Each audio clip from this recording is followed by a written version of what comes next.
Shalom, perkenalkan nama saya Mawarni Marlina Manalu, saya dari kelas 11 MIA 5. Di sini saya akan menjelaskan perjuangan diplomasi yaitu tugas sejarah. Untuk tidak berlama-lama, mari kita dengarkan penjelasan dari saya. Perjuangan diplomasi. Melalui perjuangan diplomasi, di antara lain 1. Perjanjian Linggarjati, 2. Perundingan Renville, dan Konferensi Meja Bundar. 1. Perjanjian Linggarjati. Perjanjian ini dilaksanakan di Desa Linggarjati, perbatasan antara Cirebon dan Kuningan. Pada tanggal 11 November 1946, Indonesia diwakili Sultan Syahril, Aka Gani, Susanto Tirtoprojo, dan Muhammad Roem. Pihak Belanda diwakili Sir Hermon, dan penengah dari pihak Inggris diwakili Lord Killear. Hasil dari perjanjian ini antara lain 1. Belanda mengakui secara de facto wilayah Jawa, Sumatera, dan Madura. 2. RI dan Belanda membentuk Republik Indonesia Serikat atau RIS. 3. RI dan Belanda membentuk Uni Indonesia Belanda, Ratu Belanda sebagai ketuanya. 2. Perundingan Renville. Teman-teman pernah kebayang nggak ngadain perundingan di atas sebuah kapal perang?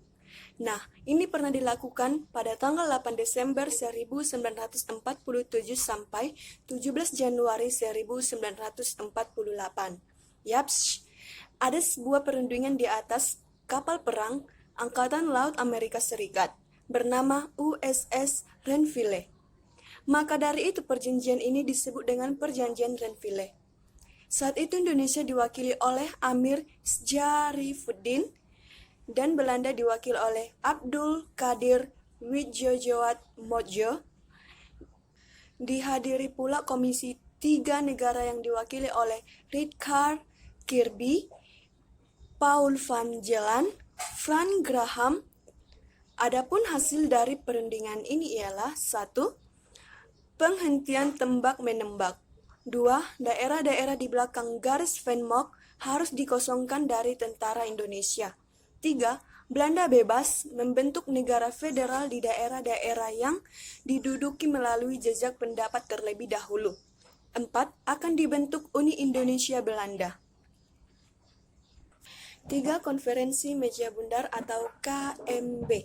Kali ini ada sebuah perundingan yang dilakukan di Den Haag, Belanda pada 23 Agustus 1949 sampai 2 November 1949. Pada saat itu Belanda diwakili Mr. van Maarseven, perwakilan Indonesia diwakili oleh Muhammad Hatta, dan delegasi UNCI ialah Keir Kelly. Adapun hasil dari konferensi meja bundar ialah Belanda mengakui kedaulatan Republik Indonesia Serikat atau RIS. 2. Masalah Irian Barat diselesaikan setahun kemudian. 3. RIS harus membayar utang-utang Belanda sampai pengakuan kedaulatan.